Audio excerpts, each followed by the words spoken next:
All right. We're going to start with magnetism, okay, just so you can see the date and time on my computer is about 8:18 on the 13th of October, 2024. That is a Sunday. So I'm here at 8:18. It's actually fall break, right? I'm spending my fall break making physics C notes, right? And it's because I have no friends. So, but, I'm here to help you, right? I'm wearing my Wayland Yutani Corp shirt. That's from Alien, if you've ever seen that, which you shouldn't have because it's technically, I think it's rated R, so I can't tell you to watch that. Okay, but anyways, physics C, magnetism. We're going to start with algebra-based magnetism, right? Is the last part of our algebra-based E&M stuff. So we can finally, after this, move on to some calculus-based physics, right? But we're doing this to give you an idea of what you're going to see later on down the line, okay? There's two poles of a magnet, right? You know how magnets work, right? There's two poles of a magnet, okay? North and south. Okay, there's two poles of a magnet, just like there are on the Earth, right? I have some bar magnets right here, okay? You can see, here's my bar magnet, right? And if I flip it over, you can see it says Lakeshore, okay? It says Lakeshore, and a student told me that this is like a kindergarten supply company, and it's kind of funny because you kind of come full circle when you get to physics C, right? And you start out in kindergarten, you play with a bunch of toys and all that fun stuff. Then you take physics C, you go through all your classes, and then you get to physics C, which is like the end of your journey, and you're playing with toys again, right? So we're playing with like magnets, right? And when you're in kindergarten, you're like, oh yay, you take the red part and it attaches to the blue part, right? Then you take the red parts together. Oh, what happens there? Oh, they don't want to be with each other, right? So if I set them down on the table, okay, first off, it's going to say, how do magnets attract and repel, okay? And I think you know how magnets attract and repel because you've been doing it basically all your life. It's been it's something that you probably come to physics C already knowing, right? So if I take my south pole and bring it towards my north pole, what do you think is going to happen? They attract, right? Okay. What if I flip this to the North Pole? What's going to happen? Okay. As I push this magnet towards it, what do you think is going to happen? Watch this. Okay. Ooh. Ooh. It doesn't want to go. It's you can. I told you it's like October, right? It's almost Halloween, right? Ooh, scary, right? Okay. So, anyways, that is how magnets attract and repel, right? The like poles repel, and the opposite poles attract. Wait a minute. There's something kind of similar to that we may have learned maybe last unit. Okay, think about that. Okay. Let's say that you have a magnet, okay? A magnet is like a hydra, okay? You know what a hydra is? A hydra is like a dragon with a ton of heads, right? A magnet is like a hydra, okay? If we have a bar magnet here, okay? Here's, I take my bar magnet, right? Let's say that you come up to me and you're like, Mr. Mitchell, I hate you. I don't want you to ever be successful. So you come up, you take my bar magnet and you snap it in half, okay? What happens when you snap it in half, okay? Well, what's going to happen when you snap it in half is you're actually making it stronger, because what's going to happen is you're going to break it into two pieces, okay, that are now two separate magnets, okay? You can't destroy a magnet by doing that. And notice that these magnets are oriented the same way, okay? Notice that they're oriented the same way as the original magnet. Then let's say that you're like, well, I still hate you. I'm still going to break your magnets, okay? So you take those two little pieces of magnets and you break them down even further. Guess what? They're still magnets, okay? They're still magnets, okay?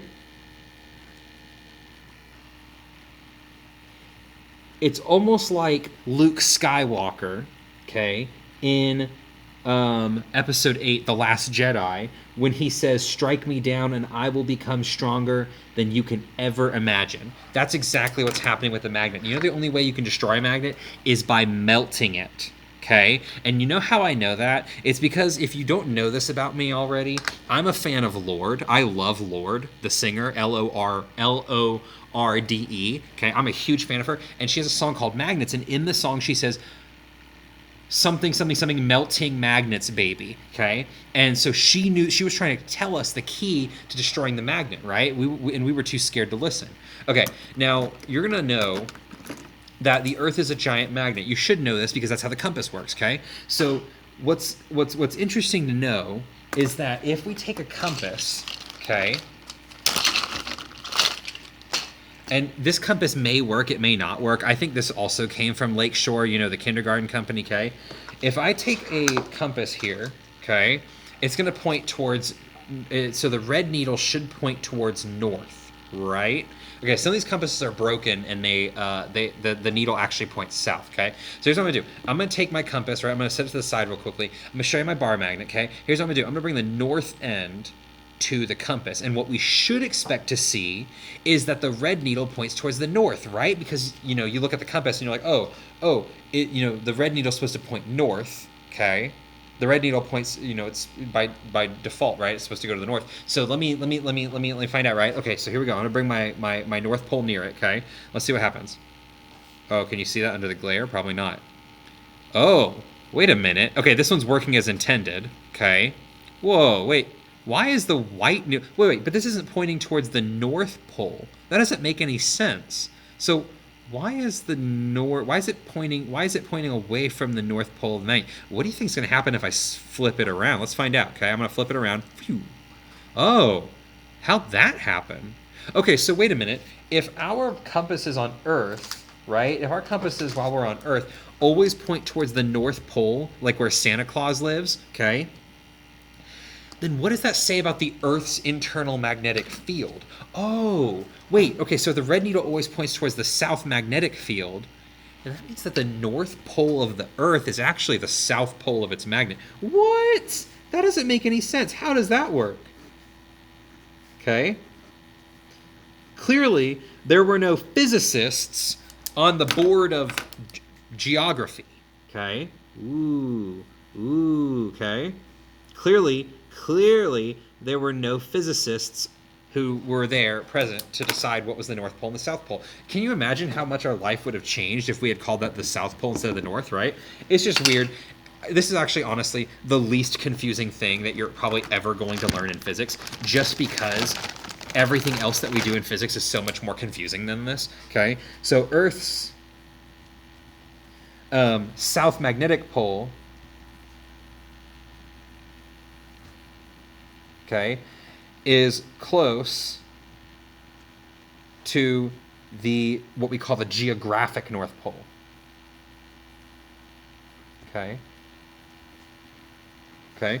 Close to the geographic North Pole. You know that geographically, right, that's north, but magnetically it's not, right? Okay. And a brief experiment that we can use to show the strength of magnetic interaction decrease. So we're trying to show that magnetic interaction, that the force of magnetism, or rather that magnetic interaction that's occurring, decreases with distance. Okay, and the way that we can show that is if I take my compass again and I take my magnet. Okay, if I take my compass and I take my magnet, right? Notice that if I bring the North Pole really up close to the compass, right? Notice, okay, they're right up against each other, okay? When I move the magnet, notice how the compass needle follows it really closely, right? It's really aggressively tracking that magnet, okay? What do you think is going to happen if I move this magnet out a little bit further, okay?